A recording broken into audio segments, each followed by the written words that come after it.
பார்க்க போற படம் ஜித்தன் 2.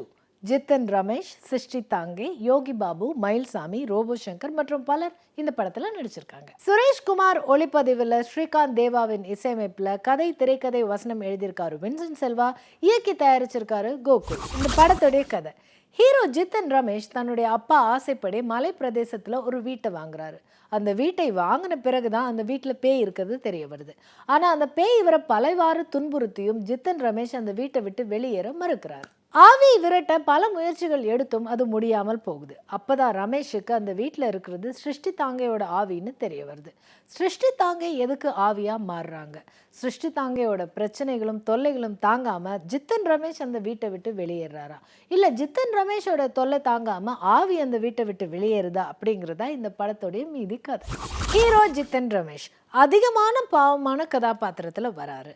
பேய் கையில் கிடைக்கிற சோஃபா, கட்டில், பீரோ, பெஞ்சு, டேபிள், சேர் இப்படி எதை எடுத்து அடித்தாலும் தன்னுடைய வீட்டை விட்டு தான் வெளியேற மாட்டேன்னு பேயிடம் சவால் விடும் காட்சியிலையும் சரி, ஆவியாக சிருஷ்டி தாங்கை வரும்போது அவங்கள பார்த்து பரிதாபப்படும் காட்சி எனவும் பல உணர்ச்சி மிகு காட்சிகளில் நடிச்சிருக்காரு. சிருஷ்டி தாங்கை ஆவியாக வரும்போதும் அழகாவே வராங்க. அவங்களுடைய காதல் கவிதை பக்கங்கள்.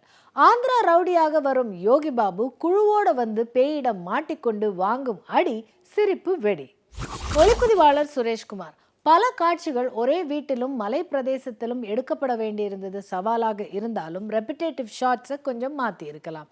இசையமைப்பாளர் ஸ்ரீகாந்த் தேவாவின் இசையில் பாடல்களும் பின்னணி இசையும் படத்திற்கான ஓட்டம். இயக்குனர் கோகுல் ஒரு வீட்டில் இருக்கும் பேய் அங்கு வரும் பலரையும் அடித்து வெளியே விரட்டினாலும் ஜித்தன் ரமேஷை மட்டும் அடித்து துரத்தாமல் இருப்பது ஏன் என்ற கேள்வி எழுகிறது. அதற்கான காட்சிகளையும் கொஞ்சம் சேர்த்திருந்திருக்கலாம். அதே மாதிரி ஹீரோ ஜித்தன் ரமேஷ் பலமுறை பயந்து வீட்டை விட்டு வெளியே ஓடி வந்தாலும் மீண்டும் வீட்டிற்குள் செல்லும்படியான தொடர் காட்சிகளையும் கொஞ்சம் குறைத்திருக்கலாம். விட்டு விட்டு வரும் பயம் படத்திற்கான பலம். மீண்டும் சந்திக்கும் வரை வணக்கம் கூறி விடைபெறுவது உங்கள் பிரியதர்ஷினி. நன்றி, வணக்கம்.